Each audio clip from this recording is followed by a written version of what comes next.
تحياتي للمشاهدين الكرام. طبعا رجعنا وياكم في هذه الرساله الاعلاميه مثل ما عودناكم، وبكل اسبوع نتجول باحد الاقسام والمديريات التابعه لوزاره الداخليه، بالتحديد قياده شرطه محافظه ديالى. اليوم حلقتنا حلقه غريبه، ولكن مو غريب على ابطال قواتنا الامنيه، مو غريب على السيد معالي وزير الداخليه، ولا غريب على كل الساده الوكلاء، ولا قائد الشرطه المحافظه، ولا كل الضباط الموجودين في قياده شرطه ديالى. اليوم احنا جريح اسمه حسن فقد عينه وساقه. ناشد السيد الوزير المحترم، ناشد مدير قسم العلاقات والاعلام، ناشد قائد شرطه المحافظه المحترم بان يشوفوا له حل العينه والرجليه. الجرحى والشهداء يشهد لهم التاريخ. اليوم احنا جينا وصلنا احنا والسيد المدير مدير العلاقات والاعلام في هذه القياده البطله السيد العقيد هيثم الشمري، وقصدنا هذا الرجل الطيب حسن الجريح في قضاء مندلي. خلينا نساله وجاوبنا بصراحه. السلام عليكم. وعليكم السلام. شلون الصحه؟ شلونك؟ شرب خير؟ الله يسلمك. الله يعافيك ان شاء الله. امين. اليوم احنا جيناك المندلي ان شاء الله. كنت ناشدت السيد الوزير، وناشدت قائد الشرطه، وناشدت مدير العلاقات والاعلام، وناشدت هذا البرنامج برنامج ساهرون ان شاء الله. واليوم جاك السيد العقيد هيثم مدير العلاقات والاعلام. اتمنى الموضوع هو بكم جميعا حسب توجيهات السيد القائد المحترم وكل المراجع بالوزاره. ان شاء الله. بسم الله الرحمن الرحيم. اود ان اقول يعني قاتلنا في سبيل الوطن، وزارنا السيد العقيد هيثم مدير العلاقات والاعلام وحضرتكم، فاستلمت حقوق كامله. اطالب وزير الداخليه المحترم مع وزير الداخليه المحترم نشوف لي حل رجلي والعيني لان فقدت اثناء المعركه، وناشد السيد القائد المحترم ان يشوف لي حل، وناشد دار الصحه ديالى. يعني حل، يعني انت ما مستلم مستحقاتك؟ مستلم مستحقاتي. عندك راتب؟ نعم. ولكن يعني نقول احنا إيه؟ سبب يعني الظرف المعيشي نقول. ظرف المعيشي قليل، واطالب معالي وزير الداخليه المحترم يشوف لي حل رجلي والعيني. هو اجاك الحل ما دام اجاك السيد نعم. العقيد مدير العلاقات والاعلام. اشكره. مناشدتك وصلت ان شاء الله، وحسب توجيهات السيد القائد توجهنا لك احنا المنديلي. خلينا نشوف السيد العقيد. حياك الله سيدي. حياك الله، اهلا وسهلا بكم. بعد ورود مناشده من قبل الاخ الرئيس عرفاء حسن، راجعنا لقسم العلاقات والاعلام. ايضا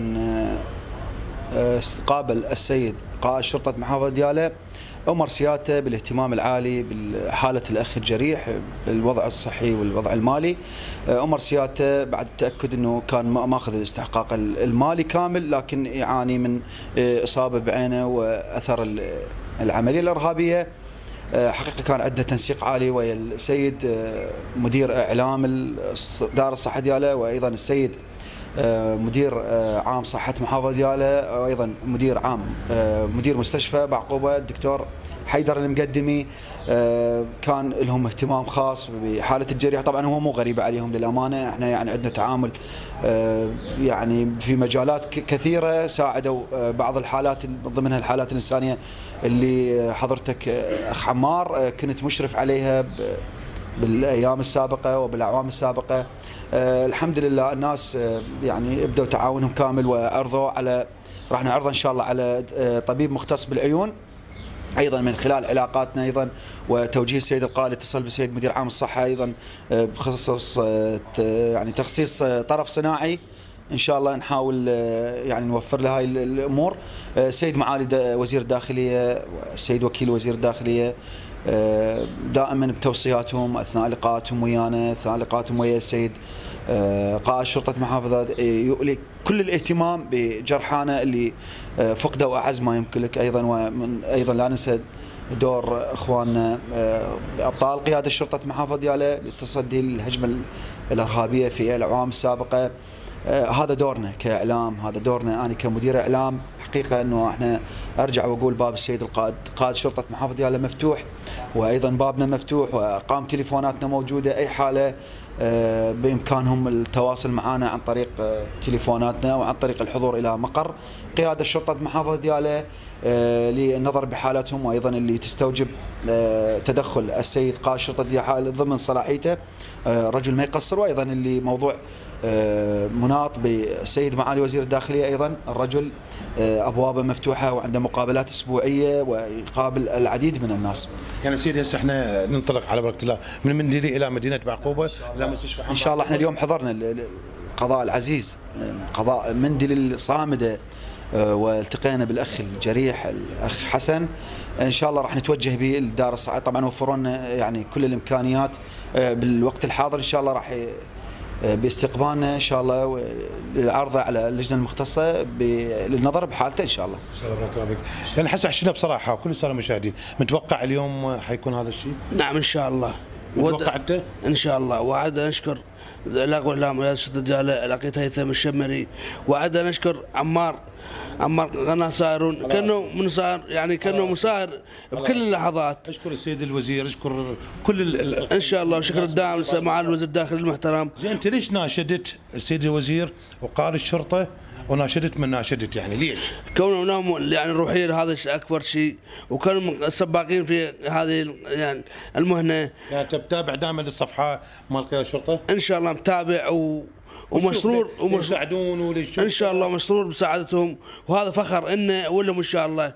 كونهم الاب الاول للشرطه الشرطه الدياله والجرحى خاصه، ومعالي وزير الداخليه ما قصروا اي شرطي ان شاء الله.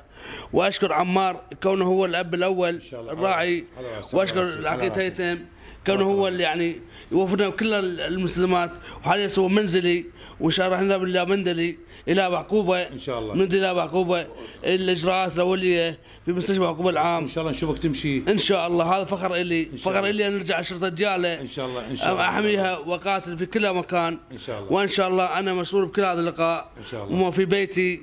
وانشكر الاعلامي ان شاء الله كونه هو ساهر واتى الى مندلي العزيزه.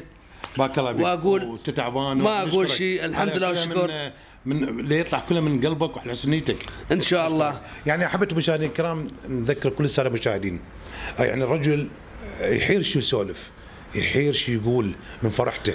يعني اليوم السيد القائد الشرطه المحافظ المحترم امر بتشكيل لجنه برئاسه السيد العقيد هيثم الشمري مدير علاقات واعلام قياده شرطه دياله. زرناه وحناخذه وكاميرتنا مفتوحه وياكم على المباشر، ولكن ننوه لمساله مهمه لكل الساده المشاهدين، كل شخص يشاهدنا من خلال الصفحه الرئيسيه لقياده شرطه دياله. السيد العقيد هيثم او وزير الداخليه او قائد شرطه دياله او كل الضباط الموجودين في عموم عراقنا الحبيب في وزاره الداخليه ما يحتاج لهم اعلان ولا اعلام، ولكن هذا يمين الدو والمصلحه موجوده وياكم وباقين وياكم احنا، وحناخذ فاصل نرجع لكم. كونوا ويانا.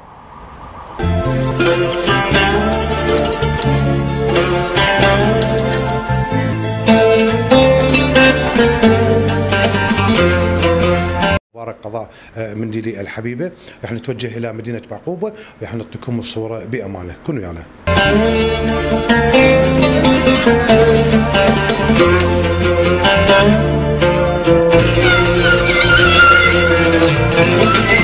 إذا أحبتي المشاهدين الكرام، طبعا مثل ما عودناكم ننقل لكم الصورة بأمانة.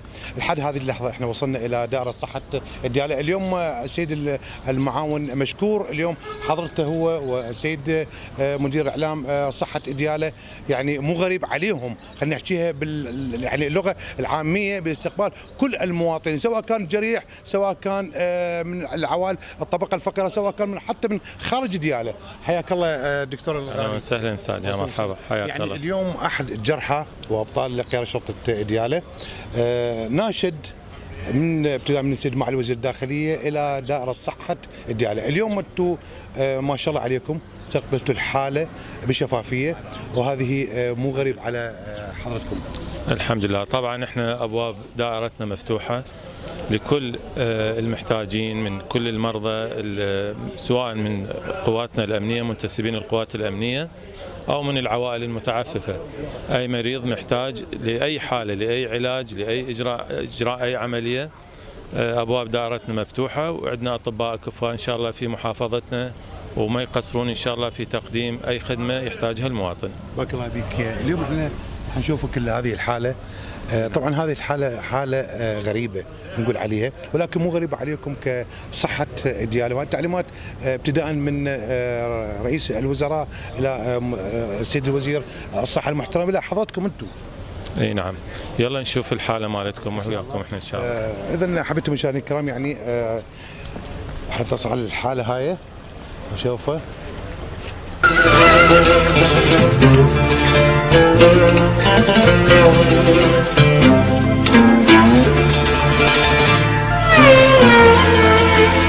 حبيتم مشاهدينا الكرام نقرا لكم الصوره بامانه. وصلنا حاليا احنا في هذه الدائره. هسه حاليا بالاستشاريه احنا مثل ما امر السيد المعاون اتصل بمدير المستشفى هسه اللي راح ندخل يعني اللجنه نكون موجوده، اللجنه جوا ودكتور حيدر موجود راح يشوفون المريض من داخل اللجان الطبيه. ندخل جوا حتى كل الاطباء موجودين الاختصاص.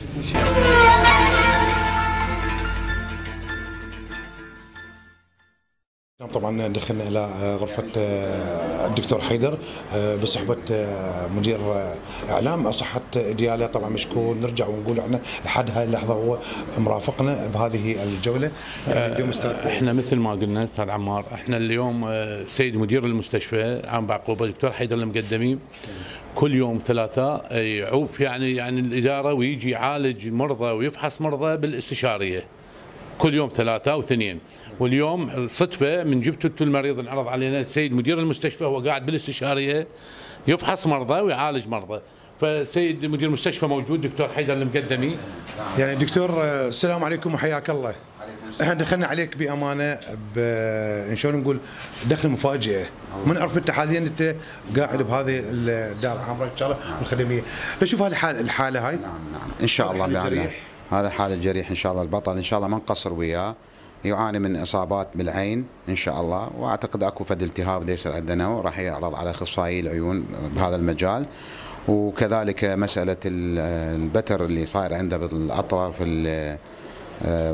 تحت الركبه في الجهه اليمنى ان شاء الله طبيب اختصاص مفاصل. هسه راح نوجه احنا ب يعني يشكل له فريق من اطباء اختصاص مفاصل واطباء اختصاص عيون لاجراء اللازم وتقديم الخدمه المتيسره ضمن دار الصحه دياله بعون الله تعالى. نعم بالخدمه.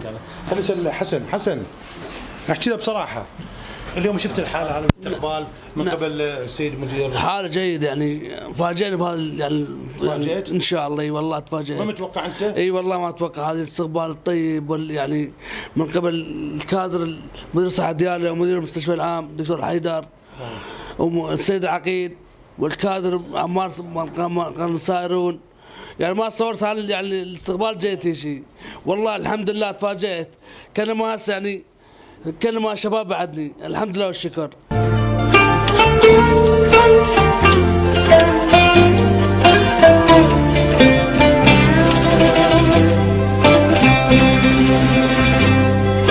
حبيتي المشاهدين الكرام، رجعنا لكم في هذه الرساله الاعلاميه لبرنامجكم الاسبوعي ساهرون.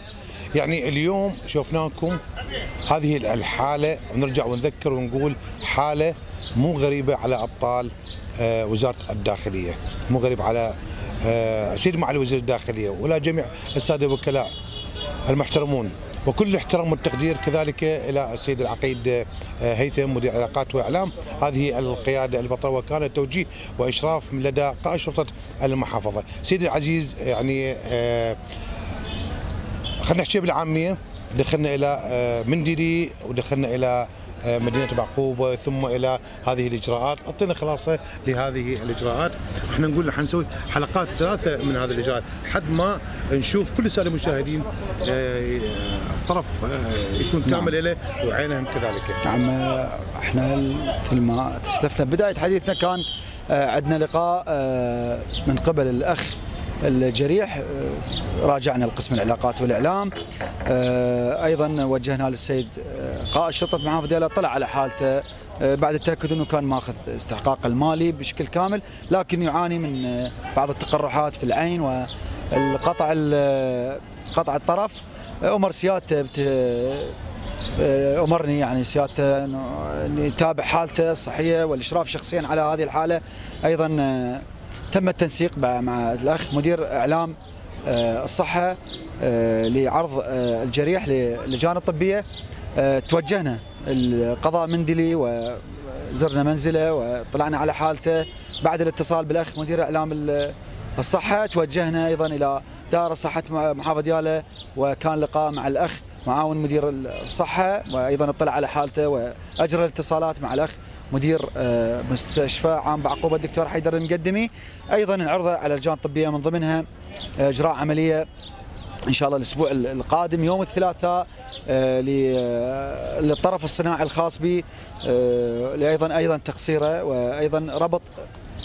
عرضنا على اللجان، ايضا الدكتور مشكور اطلع على حالته، وايضا حاليا راح تجرى عمليه جراحيه مثل ما اسلفنا، راح يبلش باجراءات الطرف الصناعي. ايضا اخذنا تخطيط للدماغ، وايضا دخلناه على اختصاص العيون. ان شاء الله راح تجرى عمليه ايضا جراحيه الاسبوع القادم ان شاء الله.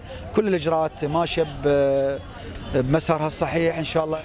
ما ننسى الدور الفعال وكل الاحترام والتقدير والشكر موصول الى سيد معالي وزير الداخليه المحترم ولا الساده الوكلاء، ولا ننسى الدور والتوجيه والاشراف المباشر من لدى قائد شرطه المحافظه اللواء علاء غريب الزبيدي المحترم بتوجيهه لكل عوائل الشهداء وعوائل الجرحى، ولا ننسى الدور الفعال لراعي هذا البرنامج اللي هو الدكتور سعد معالي.